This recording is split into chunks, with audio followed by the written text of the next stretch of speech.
to the Boxing Now podcast. I am your host, that dude named Dave, and to my left, he's my right-hand man, Jorge. How's it going? Good to see you, man. It's been a couple weeks. Man, we're going to have to talk about the little layoff that we had here, but before we get started here, I got to say what we got to say. Since you ain't heard in a while here, click on like, subscribe, click on the bell notification for YouTube here. Yo, we need those subscribers. We're up to 111 now. Good stuff. We actually have some subscribers while we're off here. So shout out to all the 111 subscribers. We're slowly building and getting there here with those views. So yeah, check us out. Keep it coming here. Also, if you can't check us out on YouTube, yo, we audio as well. Wherever you get your podcast at, Apple, Spotify, Stitcher, whatever the case may be, Boxing Now Podcast, BMP. That's it. That's what I'm going to do here. Talk the intros with that here. So Jorge, let's get it going. We've been off for a few weeks, man. Matter of fact, it's been 3 weeks since we recorded here. It's like a summer break. It's more than a summer break. I mean, you know, and I don't alarm the folks and stuff. Now, this wasn't like, you know, we were beefing or anything and we couldn't get along. No, we just, you know, this is called life. Life got in the way of. Actually, no, it was podcast beef. If you want to sell it that way, sell it that way. Yeah. This podcast beef. I wasn't frequent this dude for a minute. I was like, nah, man, you need to get your act right before we. Oh, you're gonna go there? Okay. Nah, I'm just playing. Nah, yeah, for real. We had a few things going. We'll give it a little rundown here. So you were a little bit sick a few weeks back, right? I would say sick. I think you were a bit busy, and then technical problems and stuff. Yeah. So there was sickness, then. The other week, my nephew graduated 8th grade. So, you know, I had to be there for him, you know, to show up, had to help him get a haircut, find him a suit. You know, I want to look respectful for graduation. Then there's always the work grind. This is not our 9 to 5 people. We're trying to build this, but we also got gigs to take care of our peoples, you know. And then what else? Oh, yeah. Had the mixer problems here. My brain to the operations here started acting funky here. So, man, I'm having some first world problems. I'm just going to say that. I'm not complaining. Just have some first world problems when you try and do some things like this. Very well stated. First world problems all the way across the board. Like I said, family, technical issues, and no COVID, but, you know, a little under the weather and stuff and things like that happen. Speaking of COVID, we're recording this on June 11th when we are fully opened up out here in Illinois and the Chi. Chicago's completely opened up, people, 100%. You want to know what? I still ain't out there in the streets with you like that. I'm out there, but I'm out there, but I'm not out there. I'm out there with you guys. I was out there with you guys. It was 100% back in April, honestly, in my opinion. But I mean, I'll call it like I see it, guys. I'm vaccinated. You know, people might think I'm just playing it safe right now. I'm kind of driving in the slow lane, and I'll get to the middle lane, and then I'll get to the fast lane. I'll see you COVID shot next year. Well, I'm there, baby. That's just I'll see you next year. So we got that out the way here. So we just want to let you guys know that, hey, we missed y'all. Hey, we were texting each other. It's like, yo, we got to get this going here. So we're going to do a quick recap of some of the stuff that we missed. And then we're going to talk about the stuff that's actually happening right now, you know, that's coming up here. Because there's several weeks that people have actually emailed and reached out to us like, yo, what's going on? Y'all got to talk about this here. So let's get it started here. Since we're recording this on June 11th, the last major fight, if you want to call it a fight, was Floyd Mayweather. He was back. He fought Logan Paul on Showtime on pay-per-view, $49.95 in Miami. That was the price. And I'm sorry, people. My hair is just getting long here. I'm having problems here. But Floyd fought to an 8-round, I guess, draw in the exhibition because there's really no rules. But I know that you have a certain funky feeling about this because we talked about it many times about the exhibition fights, a pro fighting a novice. It might be ruining boxing, or oh my God, you know, the greats are rolling around in their graves with this stuff here, you know. But hey, Floyd was back. I wish he had said exhibition right off because, you know, at the end of the day, that's what it was, folks. It was an exhibition, or like you had stated that. Who said it and quoted? It was a bank heist. Oh, Floyd said it. Let's get into this here, right? It's not really much to diagnose when it comes to boxing with this one. That's the one thing that I can say that I hate because if you watch the show, I'm a boxing nerd and I dissect every single thing. So from the actual boxing standpoint, I can't dissect it. It's really a sideshow that we're going to dissect here, basically. And he'll be dissecting that. I'm in the Stephen A of ESPN camp of this is bad for boxing. I'm gonna let my friend right here roll with it. It wasn't bad for boxing. I keep hearing this crap about bad for boxing. It was bad for boxing. We've been hearing that boxing is dead. This is bad for boxing. How boxing is going to recover from this? Hey, you know, Muhammad Ali, the exhibition fights worse than this. And his fighting take wasn't after he retired. Muhammad Ali was out here doing this stuff. Rocky Marciano was out here doing this stuff, and we don't demonize the greats. The reason we don't demonize the greats because at that point, boxing wasn't dead or wasn't declared dead by anybody. It was people declared dead back then. Nah, nobody was saying. We've been saying boxing is dead for the last 75 years. Nobody's been saying that. Come on, come on. It's been dead, declared by the MMA fans out there who want to see boxing. It was called dead before MMA got popular. It wasn't dead. You know why? People said it was dead when the pay-per-view model came out. And people were pissed off that George Foreman history here. George Foreman had the first pay-per-view. Right? People were mad as hell about paying for that. Yeah, that's different. If you want to be a cheap ass about it, I get it. But people said that boxing was dead because now we got to go ahead. It's bad enough it's not on Wide World of Sports. Now we got to go to HBO. Now we got to pay a pay-per-view. Boxing's dead. They said that 20, 30 years. No, that's actually 30 years ago now. The point I'm saying, Jorge, is that every time something happens, boxing is dead. And you know what? Floyd sold 1 million pay-per-view buys. He sold over $30 million in his trunks. There was how many people in the stands? I think they said it was like over 29,000 people that came to the stadium. So you know Floyd got a cut of that too as well. Not to mention that whatever oversees whatever license fees that happened here. When he said legal bank heist, I would not be surprised if Floyd, they said 50 to 100 million. I said a low and he made about 70 million. I look, at the end of the day, I'm not going to get mad at them one bit. They made the money. It was a legal bank heist. If the people decided who purchased the fight and went to go see the fight, ignored the fact that it said exhibition on there, you know what? That's not my money. That's your money. Here's the thing, though. It's entertainment, Jorge. It is entertainment. Floyd told us ahead of time, this is a legalized bank heist. So we know that he knew what the deal was. Floyd is so, even though Floyd, they joke around, it's like he can't read. He pays someone to read that contract. And the contract says, I'm going to fight this dude for 8 rounds. I'm going to get this bag. I'm telling y'all what's going to happen here. And it's your choice to buy it and be entertained or not. But this was going to happen here. And 1 million people bought it. They were entertained. I didn't have a problem with it. Even though I didn't buy it this one here. I wasn't home in time to actually order it because I got home late because I actually have to work on Sunday. And I know that you was like, thank you, Dave, for not buying it. No. See, that's you had my voice in your head saying, you know what? If I buy this, Jorge, you're gonna give me shit about it. I'm not gonna buy it. I'm not gonna buy it. Mercy. I'm like, and Dave, and you did me great. You did great. I didn't get no text from you. I was working. No updates. I was working. No one telling me what the hell. I was working. I came home late. I didn't want to hear anything about the fake round 1 and fake round 2. Well, Floyd didn't really throw any punches in the first 2 rounds. That's what I'm saying. I don't have to watch to know what the hell's going to happen. Come on. But let me give my quick analysis. Floyd's a team player for Showtime and CBS. Well, he's a businessman first. Yep, and businessman. When I say team player, at the business level, he's a team player. He Ultimate is team player. I want to give this really fast to break this down here. Floyd left HBO because HBO's giving him 1 fight. They'll give him huge fees to fight. He was making $30 to $50 million a fight, and it was all said and done. But they only do it on a fight-by-fight basis. CBS Showtime, came with the astronomical 6-fight, $250 million contract, which was actually more than that when you had the Manny Pacquiao fight in that thing, right? Sure. Floyd has been loyal because here is Showtime CBS saying, hey, HBO ain't gonna treat you right, and we know what you're doing. We respect you in here. So what happened? Floyd's been with Showtime CBS since 2013, and they have made a lot of money together. Reason why I say that though, because his last exhibition fight, Showtime wasn't involved in when he fought that Japanese kickboxer that was like 120 pounds. And Floyd made about 20 million, but it was like it's not Floyd Mayweather type. It was 2 rounds, so I guess it was Floyd Mayweather big heist money. But Showtime got involved in this one. You know why? Because they signed the Paul brothers. So when you look at this fight, that Floyd didn't throw punches the first 2 rounds. I can't remember, it was in the round 4 or 5 when Floyd landed this nasty punch. Logan was down. Floyd hooked his arm, and then he was trying, held him up. And you can see a little bit talking in his ear. And then when he kind of they got back up, and then of course the bell ring. I don't care what anybody says. Floyd held him up. It was a business decision. And here's the thing. It was a business decision to hold him up. Here, let me break this down really fast. Why it's a business decision.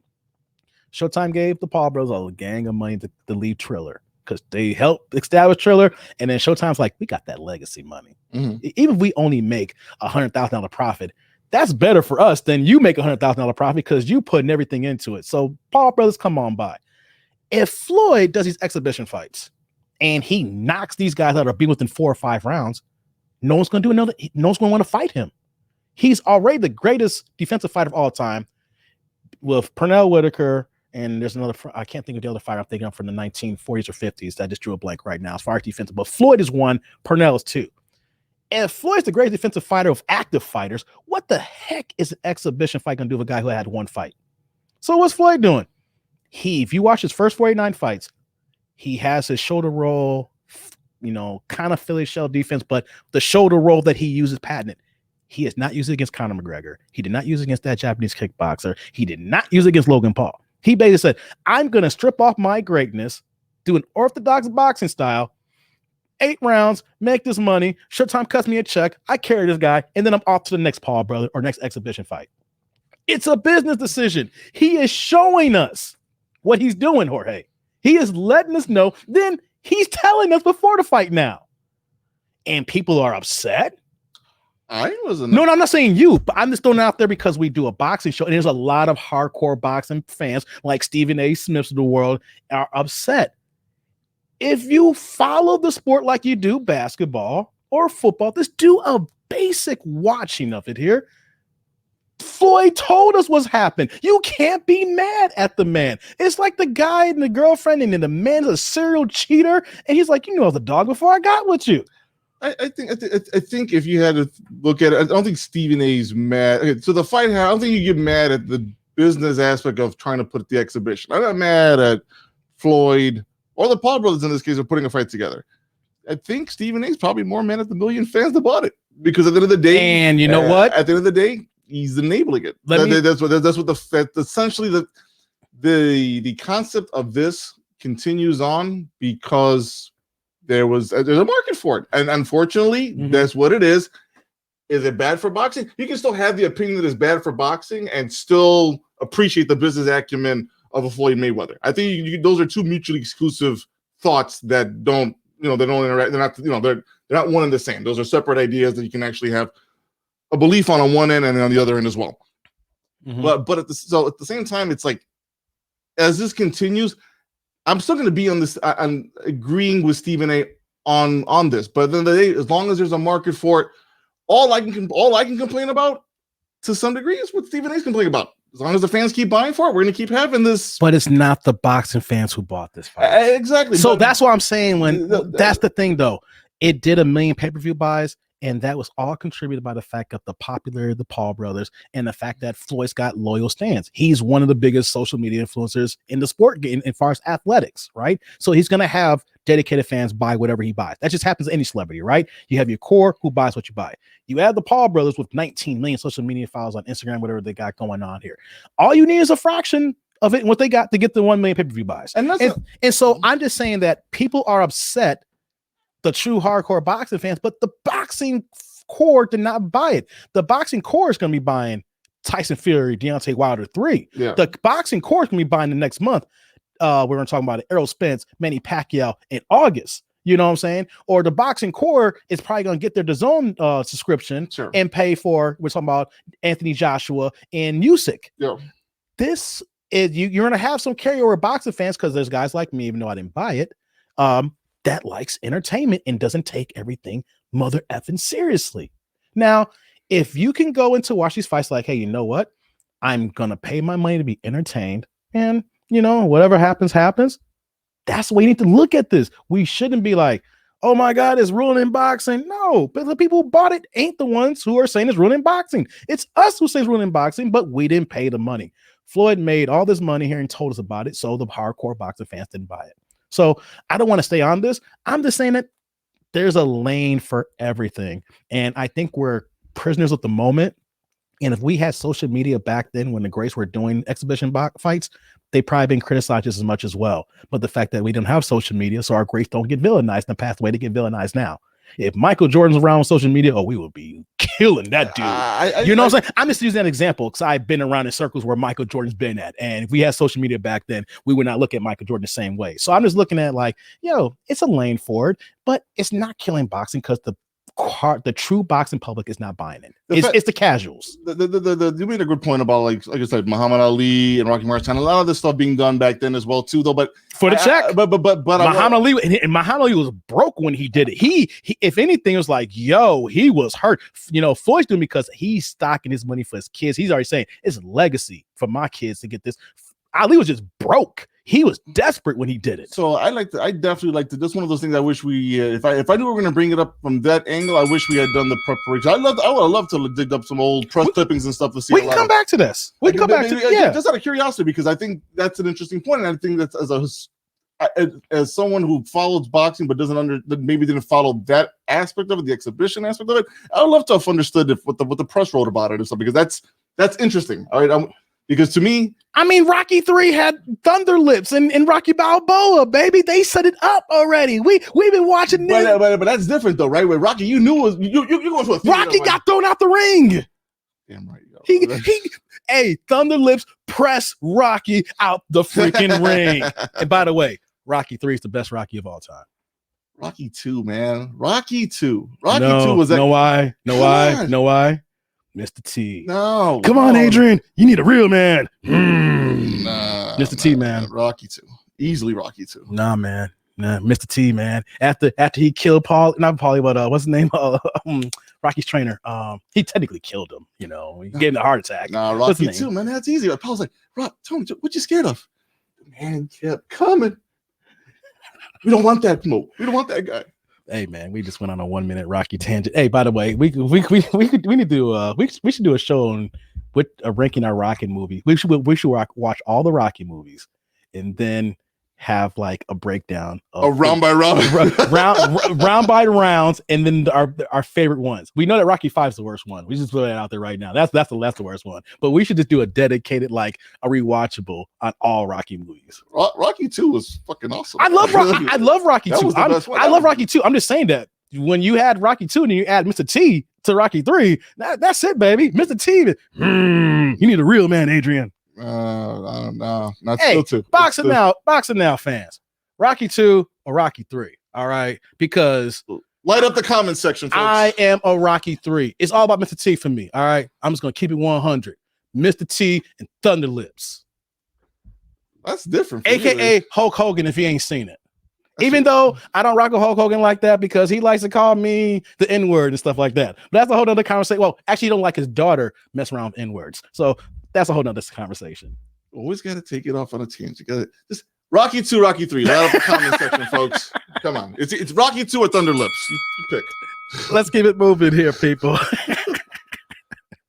So, next one we want to talk about, that it was a complete left turn, Jorge.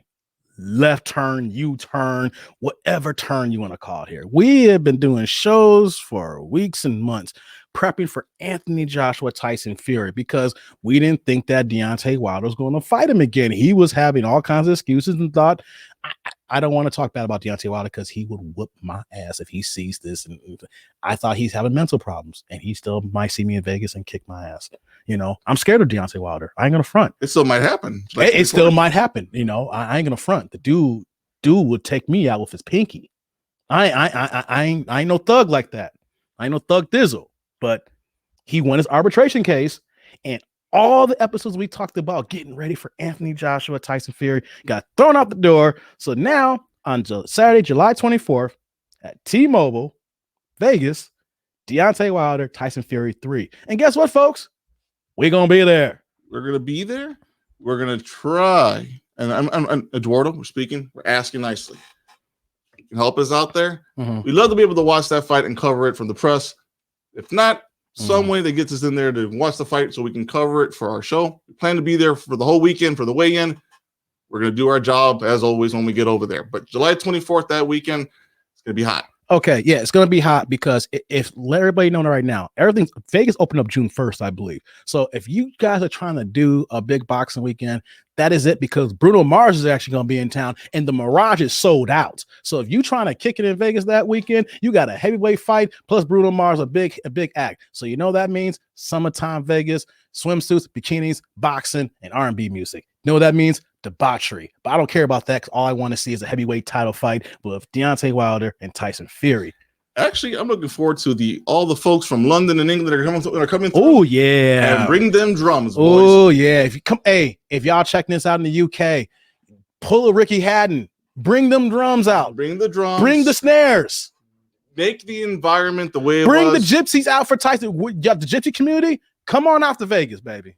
The last fight was in what, Cali? They did the one in Vegas too. The second one was the second one in Vegas. I know the first one was in Cali. The second one was in Vegas. Okay, it was in Vegas. Okay, good. So, but hey, everything's gonna be opened up here. We're gonna be there for the weekend. But let's get back to it because we were getting geeked. We were getting excited that Fury was probably gonna molly up Anthony Joshua. And I gotta say that now this fight's been announced. Tyson Fury is the favorite, right? Yeah. I believe, like I said that Tyson Fury is 1A. I had someone argue with me on the YouTube channel. It's like, how can you Tyson Fury is 1A and I said that Joshua is 1B? Only because they're not undisputed, but 1A is above B. I'm just saying that because they got the belts. And then Deontay Wilder's number 2. I am actually excited, even though I think Fury is the favorite, because one thing about Wilder, outside of Joshua, he's got one of the greatest right hands in boxing history. He has an eraser that he don't have to land not one punch for an entire fight, and all he needs is 2 seconds and it's night. Yep. And so I am actually saying that Tyson Fury is the favorite. I would not be surprised if Wilder still could clip him. I mean, in our pre-meeting and stuff, I got geeked for it, and and every time I've looked at it, I'm getting more geeked up. That to me, that poster, that fight poster right there of Tyson Fury with the beard and Wilder with his beard and his mean mug on there, I'm like, to me, those two are made for each other. Those two are made to be fighting for a long time. To me, it's got a comic book feel of, like, you know, hero villain, and you can flip a coin which one does it because they both sell the hero villain concept really well. So it wouldn't matter which one would be the hero or the villain in this case. You can just see them fighting each other forever because they just have those personalities, those alpha personalities that you're looking for, especially in the heavyweight division. So I'm geeked for this fight. I'm actually really excited. There's actually some intrigue for this fight because I'm actually hoping that Wilder went and says he's in his training camp and he's getting the Rocky treatment, the Rocky 2 treatment. Tie that arm to his body and he should be jabbing that arm, that left, till it falls off. Because what I'm completely looking for in the first 5 rounds, a double jab, a triple jab, followed by a right hand after one of those. I don't want to see no 1-2s. I want to see some jab, jab, right, jab, jab, jab, right. I mean, I want to see that implementation, right? I want to see a different Wilder. I still think Fury's the favorite, but I want to see Wilder bring that there's a possibility of some intrigue here where he actually might change this fight up, right? So it's interesting, and I'm looking forward to seeing it. Yeah, one thing I can say about Wilder, we talked about it. We had jokes. I mean, if Wilder's, you know, a type of person, I think is he would have to say, yeah, I deserve these jokes too. If once he came down off the loss and everything came down. One thing I will say on social media, he is selling this fight. If you follow him on Instagram and on Twitter and the videos he's posting, we know he fired his manager, Mark Breland. We did an episode on that. Let's just recap. I'll probably put the snippet up here so that you guys can see that video for that link here. But he was wrong. We admit it. He was wrong on Mark Breland. And I was happy. We talked about that. Mark Breland defended himself because most trainers are not going to say anything. They're just going to fall back. And no, he defended himself. But Deontay Wilder hired Malik Scott, who he knocked out famously about 5-6 years ago. I will say, I don't know what you can give Deontay Wilder at this point in the game right now. He's 32, 33 years old. He is who he is. But one thing he does have is that right mother hand. Yeah. Right? He is selling the combinations and the training. And the one thing that we can say about Deontay Wilder that we can't say about majority of fighters, I say the only person I can say definitively is like Floyd Mayweather, is the dude is in shape 12 months out of the year. There is not a time that you can say that he cheated a fight, that he came in out of shape. He is built like a prime Scottie Pippen when he comes into a ring. When you think about Scottie Pippen prime, he is 6'7", and he may range between 219 in the last fight, 230 pounds. That is an NBA small forward that you see 12 months out of the year. Yep. So one thing about Wilder is that he is selling the fight on social media and he stays in shape. So that's what gives me confidence in him. Now, I don't know mentally right now. That is a big loss, Jorge. You know, the way he lost and then it was stopped. And then, like I said, the fracture of him and Mark Breland, you know, his trainer stopping it and how close they used to be. But when you know that someone is constantly training year round, he's always in shape. That's a whole nother thing that we don't see in certain athletes all the time. So we know that there's another gear in him. It's like, okay, time to go back to work. Now we know we saw the excuses and everything that's going on, but there's a clock in him that says, I need to get back and keep this going. And so that's what helped me to say, I'm interested in this fight still, even as the third time around. Even though that Fury is the favorite, Wilder has a chance. And because of his diligence to the craft is the reason why I can still have confidence in him. Exactly. I mean, now people are going to have a lot of confidence in the way Fury handled Wilder in the second fight to go with Fury for the third fight and stuff. And he's the favorite. There's no way anybody can. I'm not trying to sell that Wilder can win. I'm just saying that I have confidence in him because of his regimen. No, actually, I'm kind of agreeing with it because Wilder of what the potential is every time he steps in the ring, right? That right hand, there's a reason that he can get into that ring, be the underdog, and you still would see people betting money on him on the side because he has that power to knock you out with one punch and stuff. So you can never dispute, you can't take that away from the guy and stuff. What I'm hoping for is a different fight that essentially forces Fury to make an adjustment that maybe he wasn't anticipating at camp. See, to me, Fury has got a great boxing IQ. So I'm almost my expectations from Fury are very high. That he should already be prepared for this exact scenario that I'm describing, right?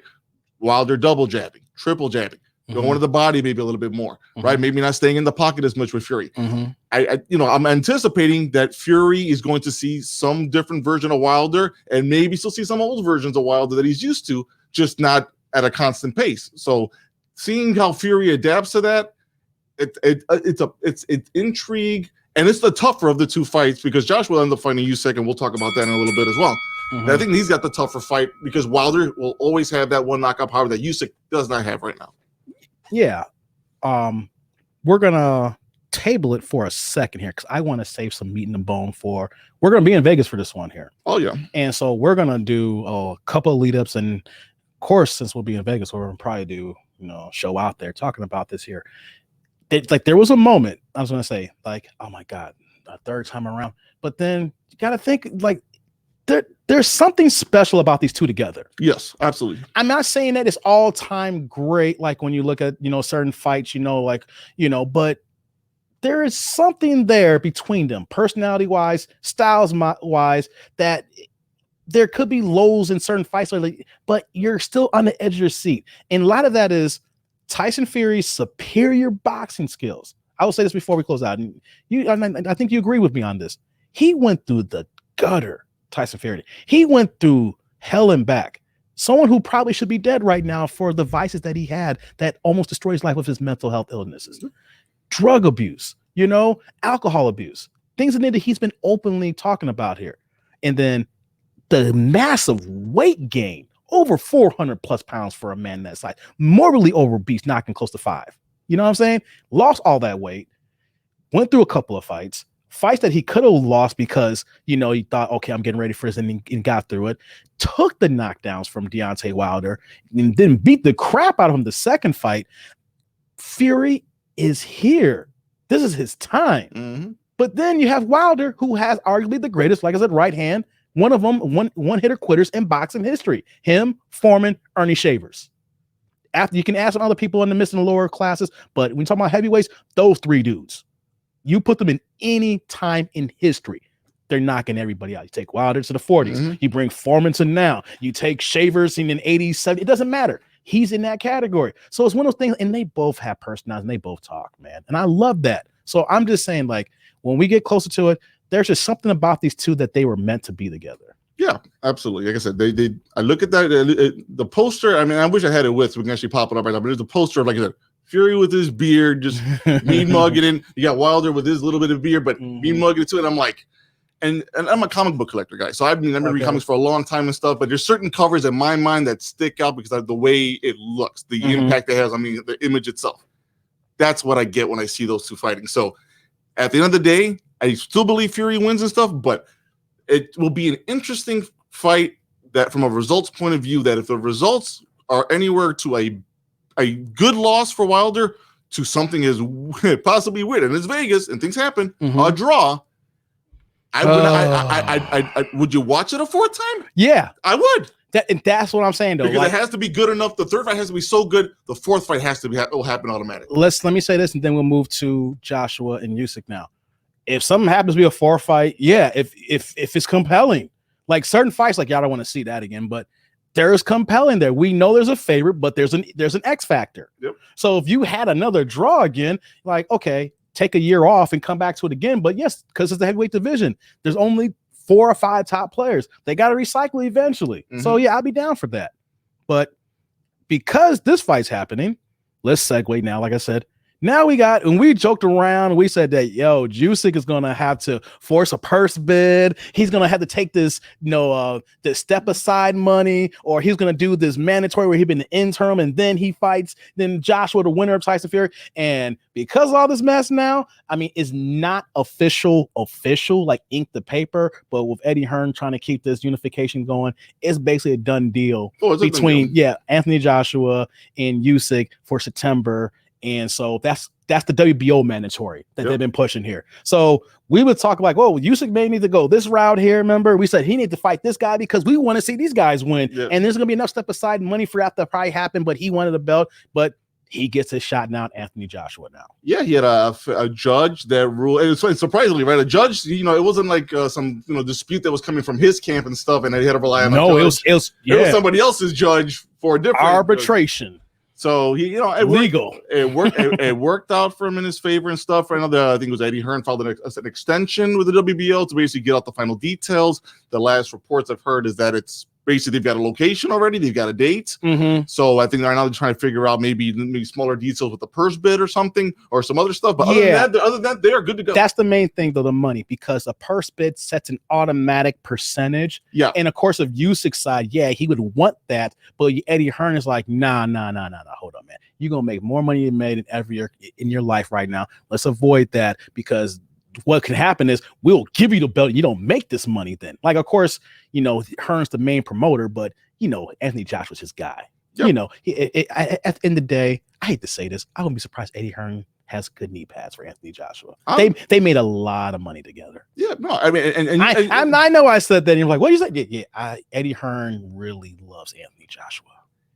Usyk, the smart money Usyk says, bringing it back to bringing it back out of that tangent. I'm trying to get that fucking thought out of my head now. God. I messed up, Jorge. No, you messed us up for a while, man. But smart money says Usyk ain't gonna quibble about dollars and cents and stuff. He's gonna get that fight because he's looking at the long picture, right? He wanted a title fight. Now you got there. If you lose this opportunity because of some dollars and stuff, you're an idiot. Don't go to the purse bid. Yeah, you get a certain cut, but then Eddie Hearn's already been on record saying we'll give up the WBO belt if we go to a purse bid. Exactly. You're gonna get the most money ever. Let's get this out the way. It's been dragged out. We need to get this fight scheduled as soon as possible. I gotta get my man in the ring. Let's say Wilder and Fury's gonna happen in July. We gotta keep this scheduled because if Fury wins and then my guy Joshua wins, I can still do this fight in December. In other words, don't pull a Bud Crawford. Ooh. Take the fight. Take the fight and be done with it. This is more for your career long term, right? If you want a Joshua, you got him. You want more money in the next fight? Beat Joshua, and then you start talking about making some bigger money after that. Who you got, Usyk or Joshua? Joshua by a hair because Usyk is. You said by a hair? By a hair, I'd say. So you're saying it's going to be a close 12-round decision? I think it's 55-45 Joshua because Usyk is going to bring If it was Wilder Joshua, I'm talking Wilder 100%. Oh yeah, but because Usyk doesn't have that one knockout power, but Usyk brings in boxing IQ. I mean, to me, at the end of the day, you don't become an undisputed cruiserweight champion, just by taking these routes. Oh, you had to fight some fights. They're not big name fights, but at the end of the day, at cruiserweight, you had to fight who was ever considered the best based on the rankings and stuff. Joshua's going to be his biggest fight period of his career. But Joshua, considering after the fight with Ruiz, Klitschko's the biggest fight, I say. Well, I'm talking about from Usyk's point of view. Oh, Usyk. Okay, sorry. I'm sorry. Yeah. This will be biggest. Oh, yeah. This is the Super Bowl for him. Exactly. If the UK is going to be fully open, like the United States open, I don't know how things are going with that variant in COVID over there, but if they are in the UK, that's going to be a huge stadium. He's not going to fight. He's never going to be in that kind of environment. There's one thing we can say about Joshua. He is used to this. Yep. We can say he can fight in front of 90,000 and not break a sweat. That's a special level of talent. Let me just say that here. Like, whatever you think about certain fighters, or if you have a certain feeling about them, when it comes to when the lights come on, that is a special skill and talent. When that you can hear all those people and block them out and go to work and then beat the crap out of that guy. Or if you're in a war and you pull it out. But to be a champion and then be in those environments, that's one thing that Joshua has. I will give him that. Oh yeah, when he fought Klitschko, that's a perfect example of being in front of the big lights and in a war, getting knocked down and having to come back and basically pull it out at the end. There, that's exactly the great example of it there. I want to say that because I know I give certain boxers hell that I don't like personally, but I've been on the show repeatedly to say that any man that gets in the ring at that level, from a true sporting standpoint, I can't say jack about it. They put their lives on the line every single time. But then the next level, when you're fighting in those big moments, the championship fights, like when we talk about Floyd Mayweather, he's addicted to that. That's the reason why that he's doing this too. He makes a lot of money, but that's a drug.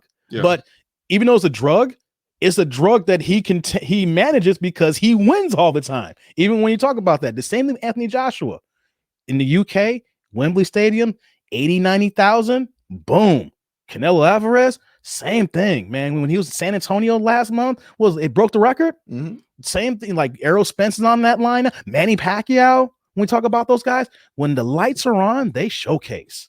And so that's one thing I talked about Josh. I rank him. I said, if he fought Wilder, like you said, I think Wilder win. He fought Fury, I think Wilder win. But I do respect him because the moment that he's there, he can win. He can win. He can win. I just want everybody to hear that. He can win. I'm just not picking him to. But I do respect the hell out of him. And I'm saying all that to say, Usyk's not going to win.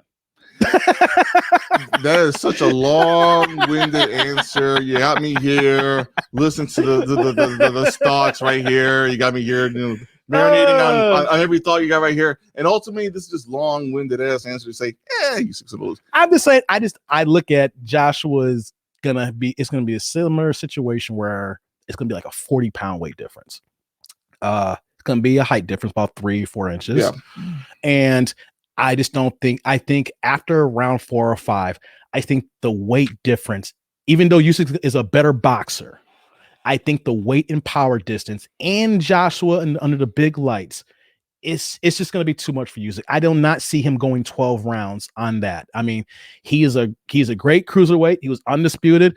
I just think there's levels though when cruiserweights go to heavyweights. You know what I'm saying? And there's just a big difference in that. And as much as I give Joshua crap, I think this is going to be tough for the first couple of rounds because of the boxing skills, but then the accumulation of punches, because he's going to be the bigger man, of course, and it's going to be more thudding shots that's going to land on him compared to Usyk's punching style. And so I see round 6 or 7, Usyk's going to wither down, and then, and it's going to, I say 10 or 11 stoppage possibly. But here's the question though, right? Mm-hmm. Which Joshua are you getting in the ring first? The Joshua that fought Klitschko, that was in that war? Or are you getting the Joshua after he fought Ruiz, when he fought Ruiz the second time, and it's been kind of like to me a shell of himself. Well, he had the mandatory several months was back. Was it Pulev that he fought? Yeah, Pulev. You beat me to it. Yeah, he fought Pulev. He's not the same invincible person that he thought he was. But you know what though?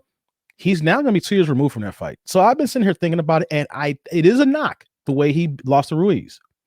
But he's 2 years removed now, and he's got 2 fights under his belt. And I think that Usyk is tailor-made right now for him. If that makes sense, why I'm going there.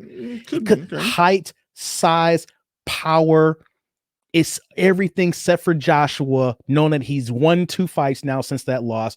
He had this going to be close to a year for this fight here. There's no wear and tear from, might be a little ring rust, not that much. But I'm just saying this is tailor-made for him. And we can talk about this more when we get to it. That's just the way I'm looking at it. Usyk a good fighter.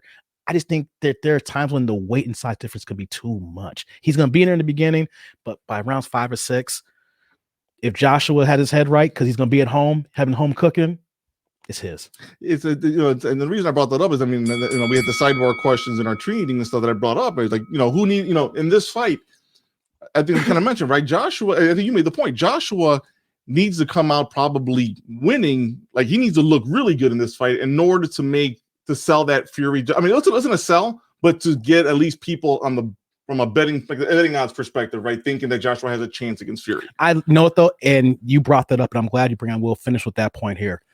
And I think that Joshua does have a point to make, because let's be honest here, $150 million side fee is on the line. Yeah. Because if Tyson Fury wins and Joshua wins, Saudi Arabia is gonna say, we want the fight. We got 150 milli. But now everything's opened up now. That's just the opening line now. Who's to say that Vegas comes back and says, yo, bring that to Allegiant Stadium for that 160 million, something like that, or we'll match 150 and you ain't got to go to Saudi Arabia.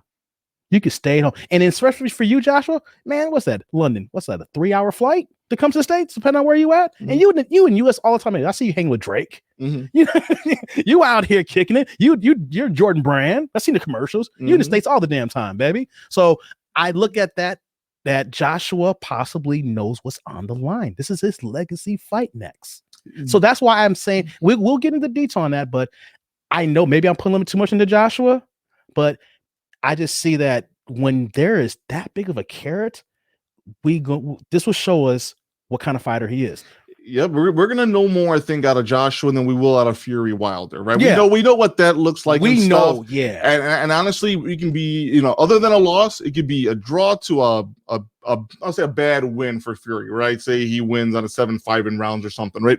To me, that doesn't matter. Fury's gonna be Fury. Joshua, he needs to perform against Usyk like I think any other fight since Klitschko. He needs it. And he needs to put it all on the line, and he needs to basically come out with a knockout win. In order for himself to look good to the public, or at least to the hardcore boxing fan who wasn't giving him much of a chance against Fury. At the very least, he will at least put some doubt in people's minds, saying, you know what, he might actually have a chance. So we'll come back to that, because that's going to happen after Fury Wilder. So like I said, I was a little disappointed. I'm actually a little happy because it creates like a round robin. And I like that for the heavyweight division itself. I was glad Usyk got the opportunity to fight Joshua. Now, it doesn't prolong the inevitable of one of these guys got to fight him when Usyk's a good fighter, but we all know it's all about Wilder, Fury, and Joshua. Yeah. And if it holds true, like I said, if Usyk loses, then we're stuck with the 3 who we want to see, and then whoever wins that, we can have the big fight. Sure. We'll come back to it again, of course, when we're gonna do more shows. But I literally just thought that, and I'm gonna go with Joshua on that one. And I'm going on Joshua because I want to see the bigger fight too. Whoever wins, he's gonna be involved in the bigger fight. Because if Usyk wins, you really want to see an undisputed fight with Usyk. I don't disagree. You want Joshua to win. I would want Joshua to win. Because of the way Joshua was the last couple of fights after the loss to Ruiz the first time. That's why I can only give him 55-45, because I need him to knock out Usyk to build confidence in myself that this guy can win, because right now I don't believe it. Right. I don't believe it. I'm gonna see it, I want to wait and see it mode. I want to see what he can do there. So I'm glad I'm glad he's fighting, because it basically, how can I say this? If you got Fury Joshua like now, right, it's all signed and deal, it's almost like the betting public will all go on Fury. I don't see anybody going against Fury on this one. At the very least, Joshua gets a chance to kind of balance that out a little bit. Yeah. And I'm looking for that. So let's move on to the next fight that got announced. That was another left turn, because literally, let's just be honest, boxing has so many left turns, right turn, things of that nature.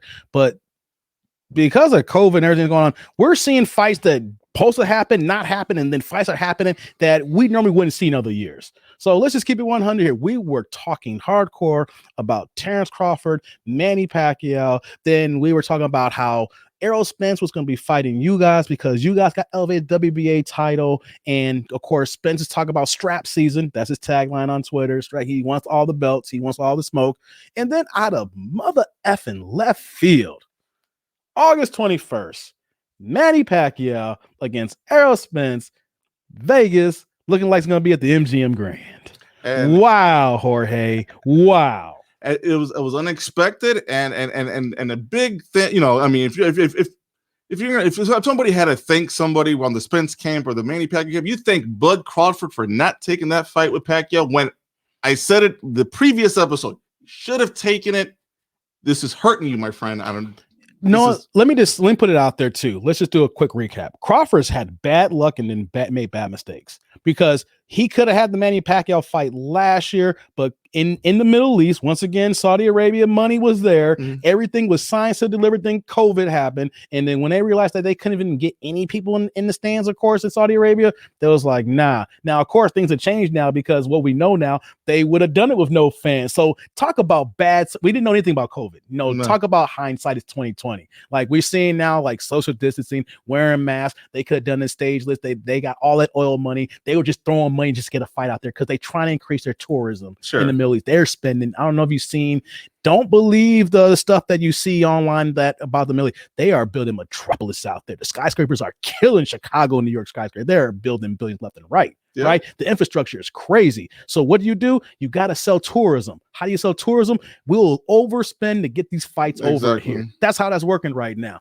And hindsight's 2020, and Crawford could have had this fight if we didn't have a freaking pandemic. And that would be just equated to bad timing. Yeah. Right? Yeah, I'm saying that's what I'm saying. Bad timing and then mistakes after that. Because we talked before our little hiatus that him and Manny were supposed to go down, and then there was a deal that was in place, and then the Middle East money came in. Exactly. And then they threw a bigger site fee, and of course Crawford won the bigger site fee because Manny said, "Nah, I'm gonna change it up." And I can understand how Crawford said his principles like, "Nah, how you gonna switch it up?" And then I heard that Crawford was on board. The Manny.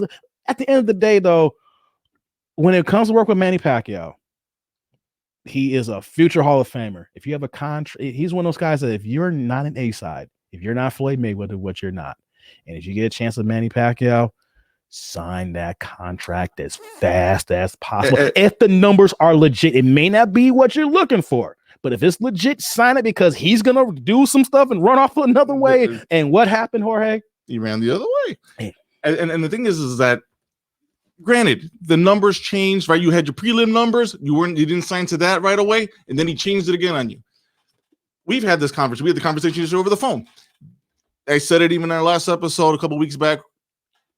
You needed this for negotiating power. So you needed to stop thinking about the short term, which was that exact fight. You needed to think long term for a Spence fight, right? If you want that Spence fight at 147, and you've been, draw a line in the sand about 50-50 with Errol Spence.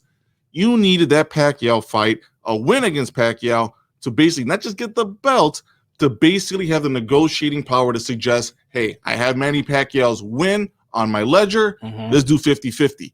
That is the fact that you allowed, and I'm going to say you allowed, Bud Crawford, Errol Spence to scoop up what you essentially passed on.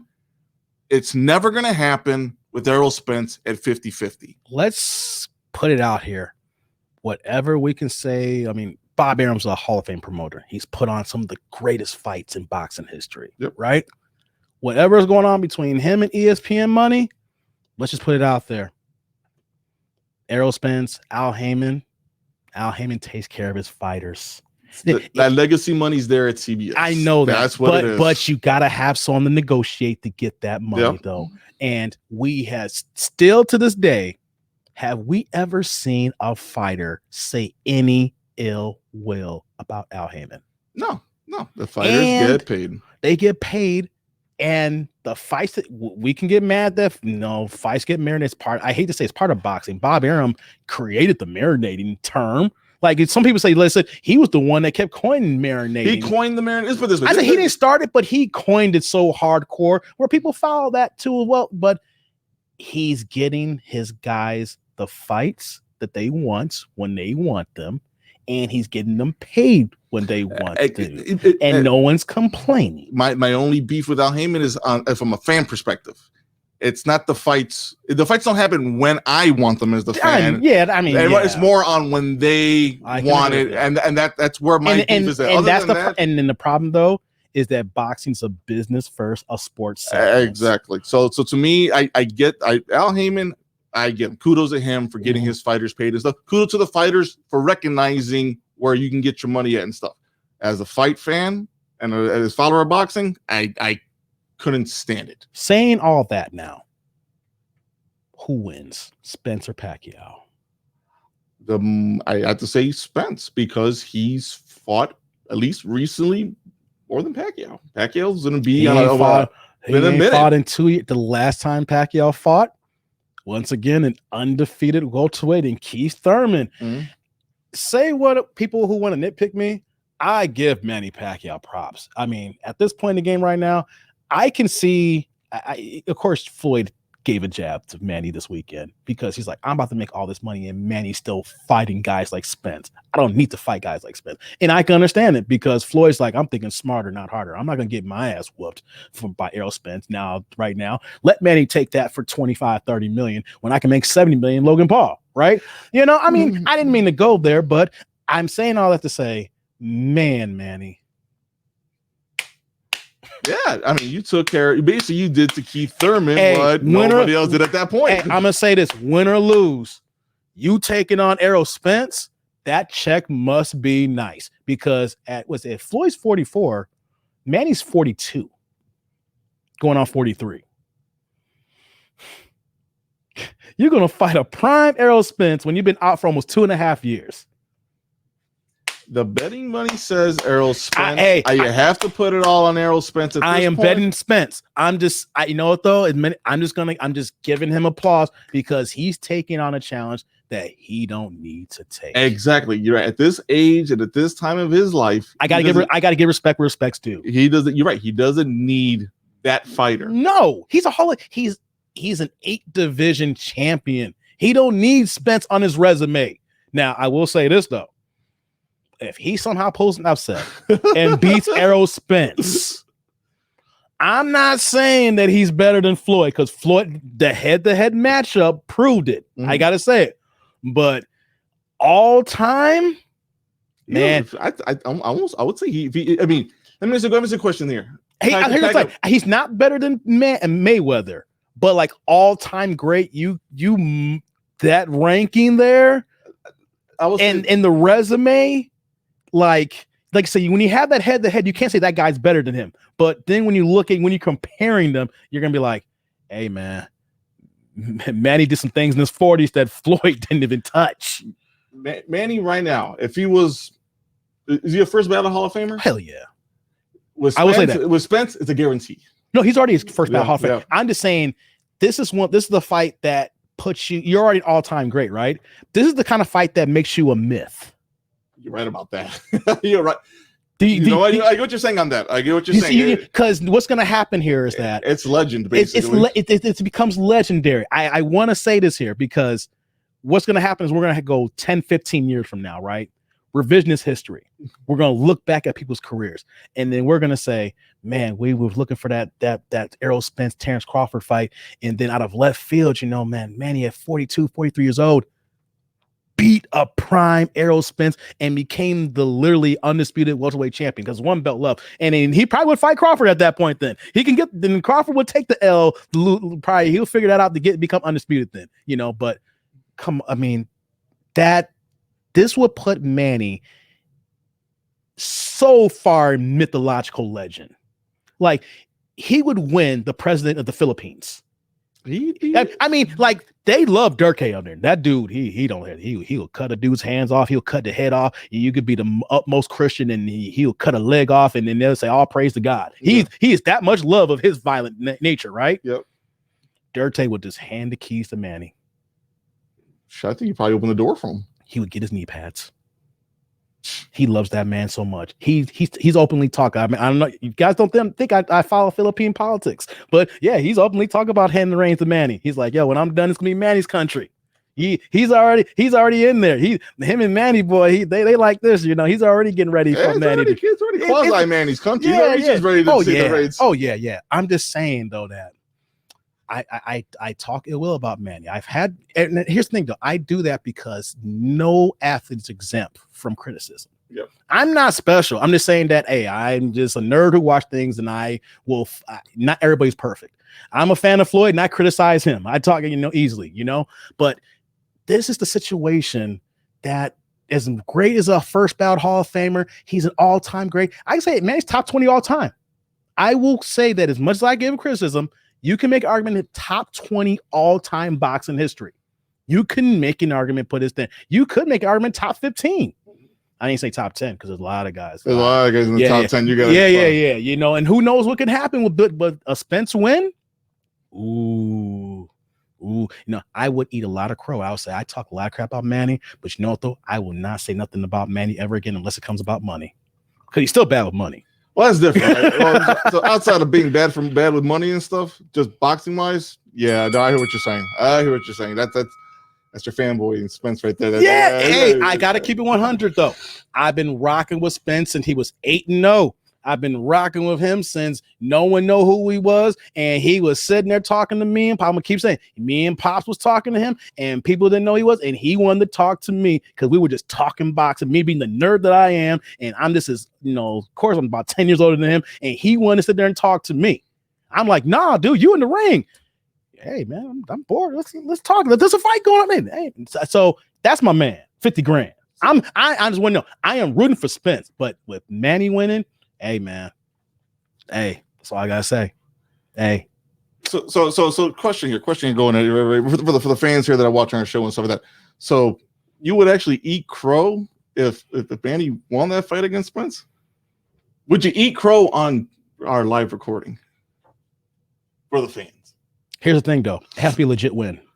It can't be no controversy. Can't be here. I hate to say that, Dave. No. Because boxing is known for some bad, questionable judging. So I am not going to subject myself to not judging. Let me give you an example here. What's controversy? Okay. There was a controversy is Canelo Triple G1 scoring. That's controversy from a scoring perspective. Okay. So he gets a punch in at a moment where Spence slips on his foot. The punch connects. He puts one glove on the ground. Ref calls it a knockdown. Oh, that's part of the boxing game. That happens. It happens split second. It's not gonna be no replays on those are 50-50. Exactly. Always a split second. That is one thing. I'm talking like Adelaide Bird's 118 to 1-0 to 110 Canelo Triple G, giving to Canelo, saying that Canelo won 10 rounds to 2 when we thought it was like Triple G 8-4 or 6-6 minimum. And I wanted to say this for a long time. Adelaide Bird, what the hell were you thinking that night? What the hell were you watching? And real talk, real fast, Adelaide Bird's one of the best. I mean, like she's had questionable. But she's been a Vegas and just boxing judge for decades. Matter of fact, I think Adelaide Bird is actually married or is involved with referee, one of the older black referee. Not there's only 3 of them that we see all the time. Weeks. Yeah, Weeks. I don't quote me on this, but I thought I saw something that her and Weeks are together. So it's like. So it's a boxers and they're boxing gossip guys. Yeah, in the column. I'm just saying though. So it's like, yo, you've been judging for decades. We've seen her in major fights. We've seen her get good scorecards. And don't quote me. I thought I need to double check this for the next show. If your man is one of the top referees in the game, you can't be putting no 118, 110 scores out here like that. So that's what I'm saying. Like, it can't be no controversy. Weeks wasn't the referee for that first fight, was it? Was the other? I can't remember. I don't know if it was Weeks or if it was my man. Who does all the main Floyd fights. I can't think of his name. He lives in Vegas now too. Yeah, I know. His name's on the tip of my tongue, and I can't remember. I can't think of it right now. But yeah, he's the top. He's the top ref in the game. I can't. He's a skinny, more medium tone brother that I can't think. He was I know. He was the one that did the Ramirez Taylor fight. Yeah. So, but. That's what I'm saying. Now I would eat crow if it's a legit I hate to put parameters on there, but I just have to see a legit win where I own it. If it's a kind of like, I don't care. No. Okay. So fine, legit fight altogether. Legit beat down. Okay. So crow. When I say crow, if a close win's a close win, I'm saying beat down. Okay. Like if he did not, he schools him. Like he has a rewind, ally submission to the show. Shane Mosley against Antonio Margarito. Yeah. That is my classic example. Good example of a guy who is a Hall of Fame fighter, who's thought is on the down end, and was basically being served up for Margarito for a good win to catapult him up to superstardom. And you turn the clock back, and then you get that big win to get the Floyd fight. That's Spence right now. That's Manny and Spence right now, because it could be 2 big fights for Manny. He can win this one and get the Crawford fight, or Spence beats him and passes the torch, and Spence is the pay-per-view king. Mm-hmm. That's what we got here. Yeah, and you said the last part being is what got me right there, right? He beats Spence, beats Pacquiao, the torch gets passed on. That was you, Bud Crawford. I'm giving you crap because that was supposed to be you. Last thing with that, when this happens now, and when whatever how the betting favorite is going to be Errol Spence, there is no 50-50 talk for Crawford Spence. If Spence has 3 belts, beats Manny Pacquiao, is the pay-per-view king. It's just finances now. It's just commerce, finances, numbers. I don't care negotiating power, all that's on. Terrence Crawford turns into the Bernard Hopkins of our time. When you're a great fighter who cannot make the big money, you're not the A side. Even if he beats the A side, he would never be an A side fighter. Hopkins beat De La Hoya. They didn't pass the torch to the Hopkins did it. Nope. To certain fighters like Floyd, he had that personality to get that torch from from Oscar. Same thing from Manny. He got that torch pass when you beat that guy. Certain guys, you beat that guy, you don't get that torch in 2004. That was in 2004 when Hopkins beat De La Hoya. He didn't get that torch. Great as Crawford is, he ain't gonna get that torch, especially with Spence right now. What that happens. So any 50-50 talk, Jorge, that we've talked about, it's gone. 60-40 that Spence put out there, that's the minimum now. And we mentioned real fast that this could do 1 million pay-per-view buys. If this does 1 million pay-per-view buys, or on the low end, I mentioned 750 on the low end. I say 1 million easily. Yeah. I see it's gotta be 1 million. Yeah. I say in the low end 750. There is 60-40 is kind of out of the question. Because I've mentioned before, Crawford's had 1 pay-per-view. And he really did 100,000. I think it did like 91 pay-per-view buys, right? 1 pay-per-view. Spence is only on pay-per-view now. He is fighting guys on names. Is like, yo, he put 300,000 on this one here. You get a Manny fighting it. So I just wanted to end on that. I'll let you comment. If it does 1 million, Crawford's just going to have to take whatever contract that comes his way. And now that and the reason I wanted to, so you made a great point at the end right there. So this is a part one when he segue to Crawford. What we've talked about this yesterday, and we talked about a little bit today. What the hell does he do from here? If there's anything even for him to do at 147, because we've talked about, there's a possibility right that Spence is going to go to 154 a lot sooner than maybe one of them will go to 154, so they're going to see each other next in the division. Exactly. But so this is where I suggested Crawford should start looking at fights at 154 now. If you're not getting anything at 147, you're not. I don't want to see you fight Danny Garcia. It's not going to do it for me. You're not going to fight Porter because you guys have talked about it, and you guys are not going to have that fight. So right now it ain't Spence and it ain't Pacquiao. Who's he going to get at 154 though? He needs to get started somewhere. But here's the problem though. I said everything's lined up for Spence, and it's all bad for Crawford because who has 3 of the 154 belts right now? We just mentioned he can't get a belt. Jermell Charlo, who is going for the 4th belt against Castellano, I think in about 2 weeks. A couple weeks, yep. Yeah, so he's going to be the undisputed guy on Showtime CBS on the PBC side, and Crawford's Bob Arum even said, I can't afford these fights here with the PBC like that. So he gets to 154. There's no belts to fight for. He's not for Crawford. I would say he needs to start warming up at 154. He's not going to get a belt at 154, right? Not right away, but he needs to start looking at 154. I think sooner and start making some adjustments at 154. He got to get there and make himself a mandatory so that if he does that and then Spence is still at 147, he can probably fight Jermell Charlo to try to force that purse bid. That's going to be his only situation, because what's going to happen here? Let's say Spence beats Manny, gets 3 of the belts. Then the negotiation is going to happen, and then he's like, nah, it's not 50-50. I'm going to 154. I might do one more fight, 147, and I go 154. Jermell's with me at PBC. And so then he's the undisputed. So not only do I have the Manny fight, then I can go and be clearly undisputed 154. And then if that happened and Crawford goes 154, where's the money negotiating there? Crawford be looking at 30%. So agree with everything you said up to that point. So the contract with Top Rank expires this October, right? So whatever happens between Crawford and that's huge though. If he joins PBC down the road, then he's kind of in the mix for that. But for him right now, there's nobody for him to really fight at 147. Right. That would be And no one at 154 now. Nobody, but he needs to get started somewhere. So at this point, if you're not willing to take the Pacquiao, The Virgil Ortiz of the world, he's going to have to fight. And I'm not exactly kind of eager to see that fight. I'm not. I mean, I want to see, but I like Virgil Ortiz, but maybe in about a year and a half. It's like the lower. And by that time, he's at 154. Anything past Pacquiao at this point is a consolation prize, and I think Ortiz is the smaller end of the consolation prize. Is that something that's gonna basically, start raising eyebrows and stuff? Oh, he's gonna fight Ortiz.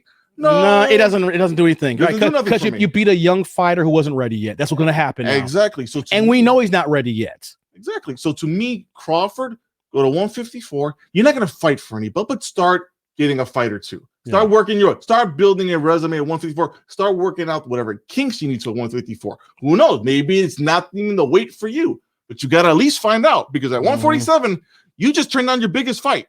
Pacquiao was it. And at this point, you're going to be the one on a holding pattern, and you're in a bad spot. And this last one, you did this to yourself. So you need to start thinking the rest of the year what I need to do. 154 sounds right to me. He's a 3-division champion, undefeated, with no dance partners. With none. I mean, like Virgil Ortiz, maybe.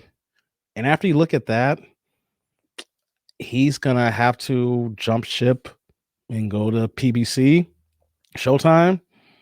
I don't even see anybody at the Zone at 147, 154, because Castellanos got the one belt, and he's coming to Showtime to fight Charlo for that. So he's gonna have to leave. It's a situation he's gonna have to leave Bob Arum, but then his egos decide that he still thinks he's entitled to a certain amount of money. So even if he comes to Al Haymon's side, who's to say he's gonna get the fight still, because he still thinks he's entitled to that money?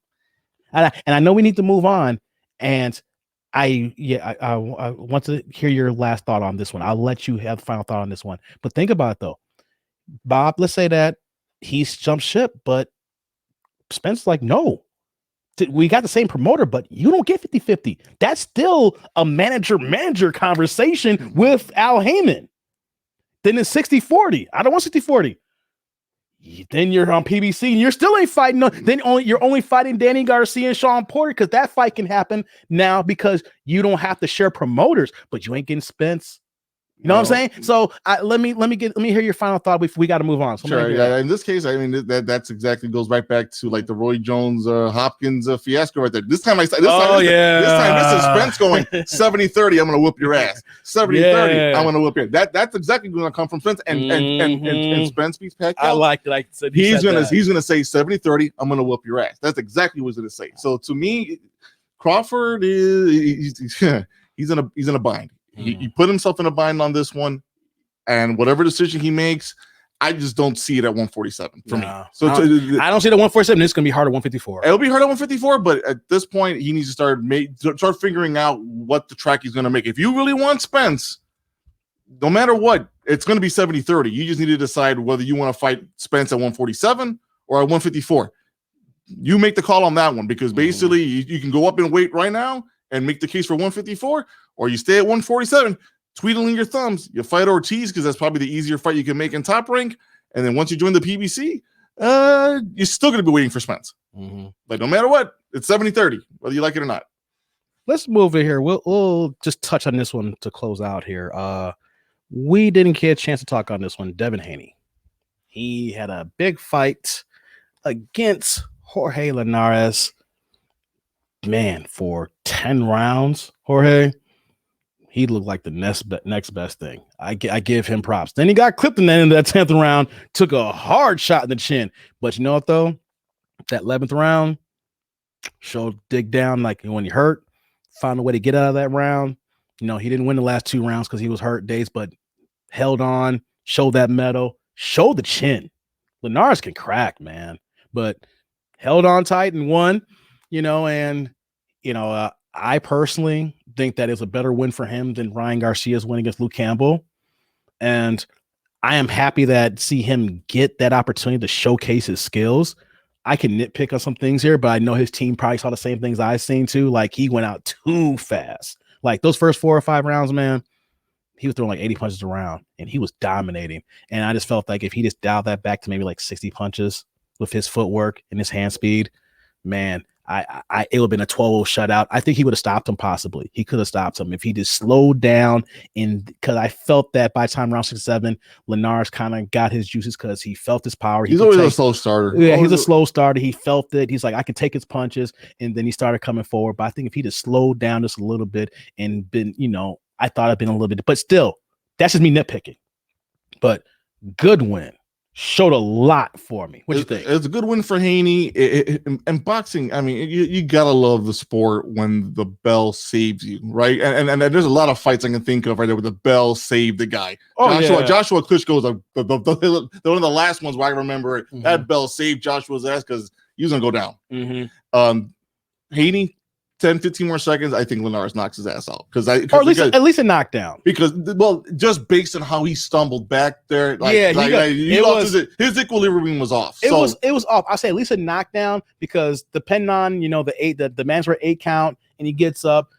But I'm saying that he showed a hard chin because he went to the ring. He was still dazed. Like, I give you that. He was still dazed in the 11th round, but he had enough in him to use little wily techniques to hold. He kept his distance. He smothered some of Linares' punches so that he couldn't get full extension on there.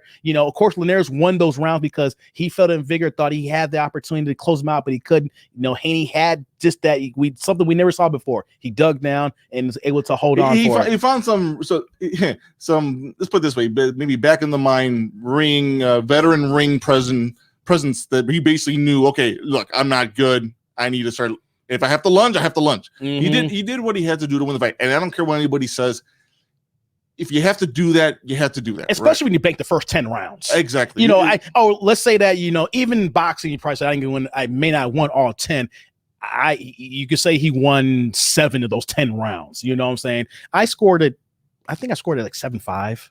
I think at one point, or 8-4. I can't remember. It's like 8-4, 7-5. It was the last 2 rounds I gave it to Linares. I can't remember what I scored. I think you had it. I had it wider. I think I had a little bit. You had a bit wider. 9-3. Yeah. You had a 9-3. 9-3. Yeah. That's right. I think it was a questionable 4th round that I thought that Linares was close on, and then 10-11. I gave 8-4. 8-4. Yeah. I think the round that you were questioning, I gave it to Linares instead on that one. But the 10th round, like I said, the bell saves people and stuff. I had flashbacks. If you guys watch Zab Judah and Costa-Zoo, believe me, add 15 more seconds to that round for Haney Linares, you had basically Zab Judah doing the Zab Judah right there on his way around. Jab Judah. Man, they should rename the stanky leg dance after him. He was doing this with his head and everything. Oh my Lord, man. But the stumble started getting me there. Believe me, I had flashbacks to that fight. I'm like 10, 15 more seconds. And Linares gets him. That's a stinky leg. I need to say this really fast that this is a really boxing nerd for me to say that only 1 or 2 people have said this, and only on the Ring magazine. I am mad that after that win, not too far after that, Costa-Zoo went to Showtime and we never saw Costa-Zoo against Floyd Mayweather. Yeah, I was so mad about that one. I know I brought it back to Floyd Mayweather, people. I'm just saying that revisionist history, if you go back to 140, and Floyd did a quick pit stop at 140. So who would say that fight? He was on HBO for a quick second. He was on Dinner with the Showtime. I'm just saying that do your homework really fast. You brought that up and watch Costa-Zoo fights. Costa-Zoo was that dude. Costa-Zoo was that guy. And his son is fighting right now. But that was the fights they say we missed out. It didn't get a chance to get promoted, but they're on that same timeline. They're the same fights that you wish happened. They were supposed to happen at that time. So I know this is a sidebar. I'm just saying that after that Zab Judah joint, within a year or so, I would have loved to seen him and Floyd Mayweather. And understand, and no one's ever going to talk about that because Costa-Zoo is not that guy we talk about. Exactly. But at that time, though, if you were following boxing really well, Zab Judah and Costa-Zoo were the two. They were the two with Mayweather down, I think, one more weight class, right? But it was basically those two. And when they fought, it was hyped, and nobody expected to do what Costa-Zoo did. That came out of left field, and to your point, he was in line for Mayweather, and I wanted to see that fight next. If he stayed at HBO, they would eventually fought because he was at 140, and then whatever Floyd negotiated made him come to 147. I know I'm nitpicking and picking on Floyd because that's what he does, but it would have happened at 140, 147. I just had to say that because you brought up Zab Judah. I'm sorry I got off on that, right? But I have to throw that for the boxing public. If you do check it out, that hey, there's some fights that didn't happen, and that's the nerd of me saying, yo, if you look at Costa-Zoo fights, and then if you see Floyd, you'd be like, damn, that'd been a barn burner. Costa-Zoo, you hearing this? You watch? You're a badass, my friend. Yes, you were a badass. Now, bring it back here now to Devin Haney. After this fight here, I ranked Teofimo still 1. I'm going to rank him below him, and then I'm gonna rank Garcia there. And I'm putting Tank over here because Tank is just going between 140, 135, 130. He's going all over the place, just building his resume up. So I see these three guys fighting each other first before Tank even gets in the ball game. And that's even Ryan Garcia talking all the mess that he said about Tank. I just see Tank doing his thing here until the biggest money fight can happen, and then Tank will fight with those guys. Tank ain't scared. Honestly, he's in Showtime with Floyd, and they got a plan here, basically at that. Yeah, and so I know like a lot of the aftermath has Teofimo and Haney talking on the side there. Haney and Garcia, little sidebars there and stuff. I love that. I see what happened. You know, my expectation is that Teofimo wins this fight June 19th against Kambosos. Hope so. And basically, it's going to be 1 or 2 fights for Teofimo in my mind. He's going to fight Tank at 140, or he's going to fight Haney next. I hope it's ways looking right now. I don't see Tank right away because Floyd and Steven Espinosa, Showtime got a plan for him. This pay-per-view, let me just bring it back here to showing the Floyd Mayweather. This is a lot of Floyd Mayweather talk today, of course, because of Sunday. Sure. But Floyd is using his power, his branding, his social media, and of course, it's his job being Tank's promoter to pig and putting him on his feed. I don't know about you, but if you follow social media, all I see on Floyd Mayweather's feeds right now, after the Logan Paul stuff and all the money he's made, is Girls Collection Strip Club. Wow, beautiful women. His strip club has a lot of beautiful women. And Tank Davis. You like how I put that there? Floyd Mayweather's heavy social media, and all I see is Tank. Beautiful women. Tank Davis. And you know what? As much as I love Tank Davis, and knockouts bring all the boys to the yard. Shout out to Khalees. No chase. But I had no idea, and they're showing my age, that Tank is that dude. I mean, he's that dude, but a young, short guy being that dude. The small Floyd is taking his model. I'm going to take that to even smaller guys and see if I can make these guys pay-per-view kings. And it's freaking working. And, it helps when you knock everybody out, too. I think that's the key part. As long as you can knock people out, doesn't matter how tall you are. As long as you can do it, more power to you. And if you're a Mayweather's going to ride you to the promised land. So with that, real fast, before we close out, I think that we're going to see Haney Teofimo not next, but that is the more likely fight. Because one thing with Haney, here's another thing, dude. Haney's on the zone. His contract's almost up. I read that either he has one more fight left, or it's like a timing within like 6 months, and his DAZN contract's up right now.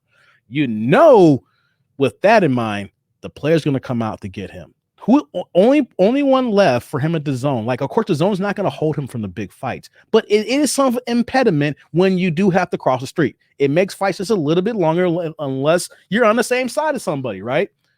Ryan Garcia is the only guy I've seen for him at 135 with DAZN, as far as like making no hassle fight, and if Garcia can get off his high horse, right? Yep. But if he leaves and go to Showtime or ESPN, he can get Tank if he go to Showtime. And there's a couple of fights there for him with the PBC stable, or he goes to ESPN with Teofimo. So he has options. But the fact that Teofimo said, nah, after I get done with this one, give me him now. I'm tired of this crap. I'm the undisputed king here. These are all my belts. He got an email for his belt. I beat Lomachenko. So I am hoping, Jorge, that depending on the timing, since it is a mandatory, Teofimo should be cleared for an optional fight. And then he has to do another mandatory after that. You got your optional, mandatory. Depending on the time you fight regularly enough, you could probably do 2 optionals in the mandatory long within that calendar year. So I say all that to say, Teofimo beat the crap out of Kambosos for this mandatory. Let's get this Haney fight on. And then we can end this WBC fiasco about the undisputed 135. It's been going on for years and stuff. But in this case, and what back to the Haney Linares fight, that the 10th round, that the vulnerability that Haney exposed himself to.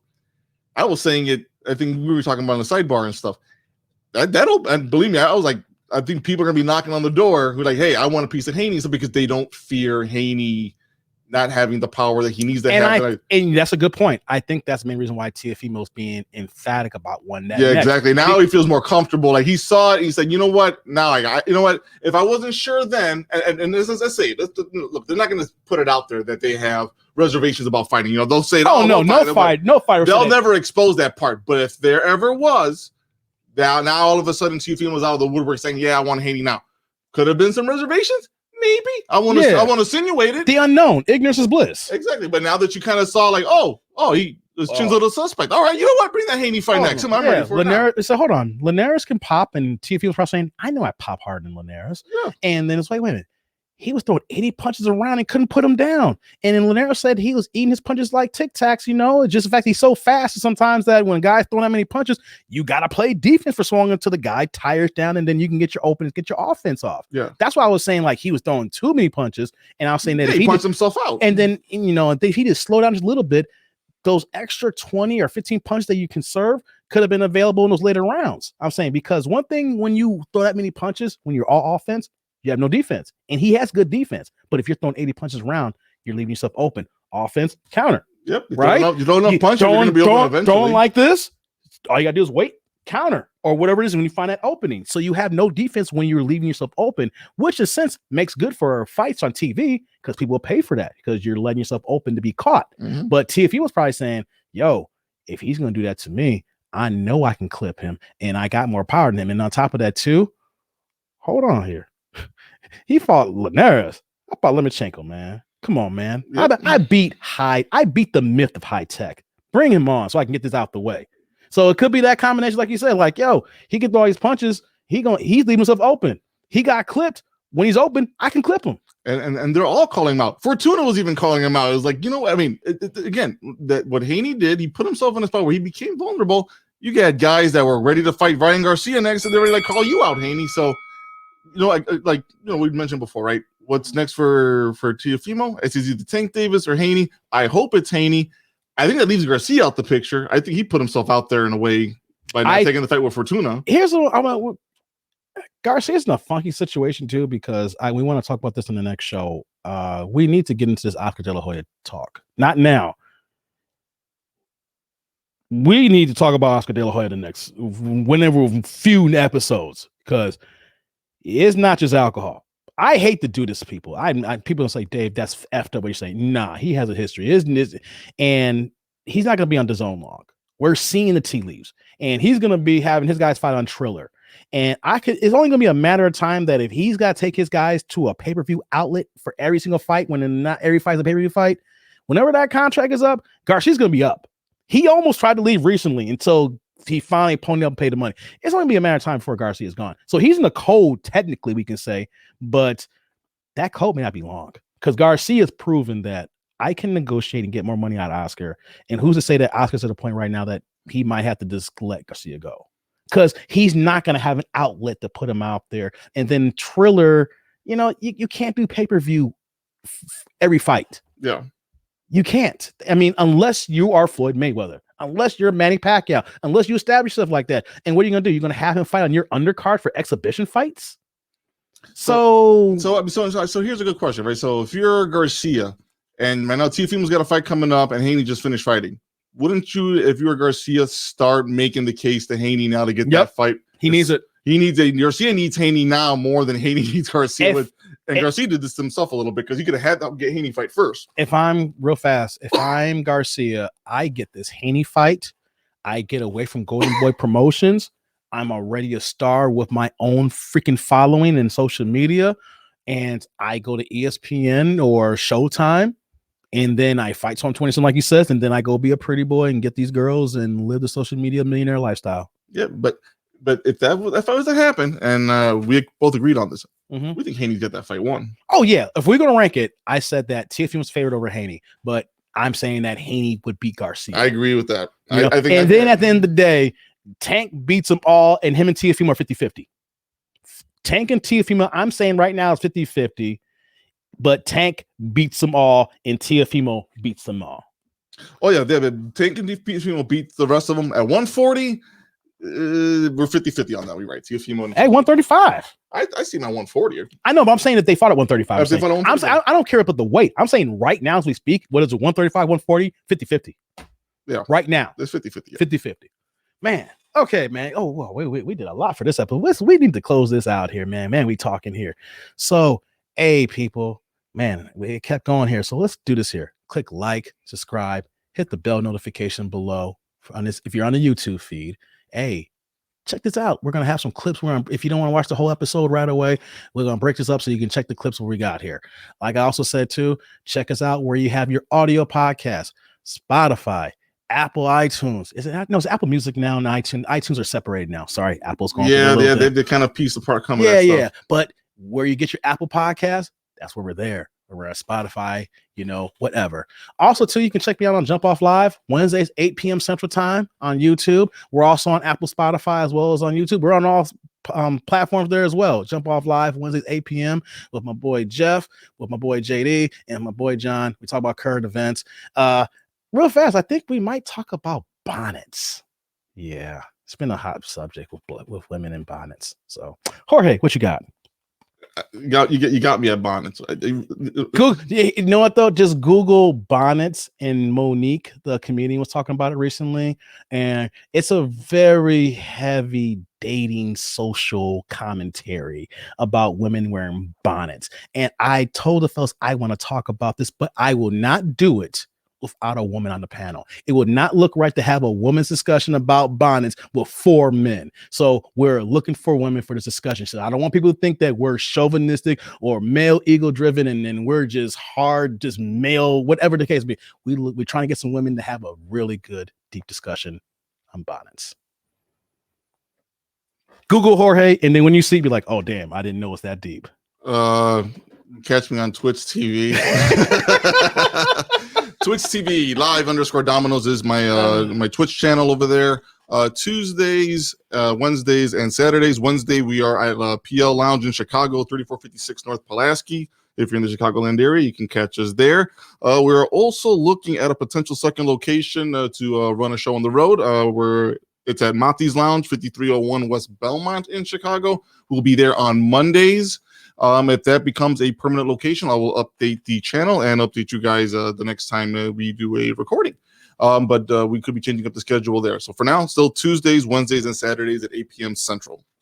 Last thing I want to say here is that we are planning an interview for an up-and-coming fighter that's going to be fighting coming up here. He has a fight. I'm trying to get the details out here. Give me 1 second here. Okay. So, whoops. Okay, where it is. Here we go. So we have. I'm sorry, dang it, my thing's here. Okay, so June 25th in Philadelphia, we got Fair Ones, big boxing event that's actually happening here with Josh the Real War Jones, up and coming prospect in Jiu-Jitsu welterweight, 6-0-1 with 3 knockouts. His team had contacted us, so we're planning to interview him for his next fight here. So he's gonna be our very first interview with a young boxer here. So, hey, shout out to Josh Jones, Real Roar, doing his thing here. And I can't wait to have him on the show. So I want to give this teaser. So we're going to have a special time with him and let him talk about his boxing career and what plans they got lined up. And hopefully we'll be able to see him do some big things in the next few years. Yeah, looking forward to that, Jorge. Yeah, looking forward as well. Asking the right questions so that way you as a fan base gets to know more about the boxer as well as we will. Any up and coming fighter, we want to understand, what his plans are, but a little bit more about who the man is as well, right? Who's in that ring as well, right? Because he is a human, and we want to know more about that guy that's fighting. So we're looking forward to that interview and looking forward to following his career. All right, so we're gonna close out here. We're glad to be back. Sorry we was down for 3 weeks, but I just want to say a shout out to all the Facebook group people that's been joining. Man, if y'all bots, I'm still going to post the episode so y'all can check it out. And for the people that's been commenting in the Facebook group page and posting stuff on there, keep it up because we're coming now with the show so we can complete that with social media dialogue here. Yeah. Thanks for everything for the support, guys. And we'll do a little bit better, I think, trying to share if we're going to do some issues and stuff like that. If we're going to be out of pocket like this for like a week or two. I apologize. That's on me. No, that's on both of us, right? It's our show. So, I'll take that one on the chin as well, too, right? We'll let you guys know when we're running just some mission stuff, make some posts out on the YouTube page and stuff so that way you can at least be up to date on what's going on. We're not going anywhere, folks. No. We're in it for the long haul. That's right. Even though everything's opening up, and podcasts may be shutting down because people got to go to work, I paid too much money for this equipment to stop. So we're going to keep, even if you hate us and want us to get off Bob Arum's tit. And also, I'm going to say this real fast. For the guy who deleted your comment about Oscar De La Hoya, people, if you don't like what we're saying here, keep your comments and don't delete them. We want to see the smoke. If you don't like it, keep the smoke. Don't be scared. Own it. Own your comments. We'll be more than happy to reply back in kind. I like the good ones, but if Good you got the bad comments, ones, come with it. Don't be scared. Bad ones work as I'm well. yelling to the mic. Don't be scared. Okay, now we're gonna end the show here. So, to my man Jorge, Papo, I am that dude named Dave, and we are out of here. Good night, everybody.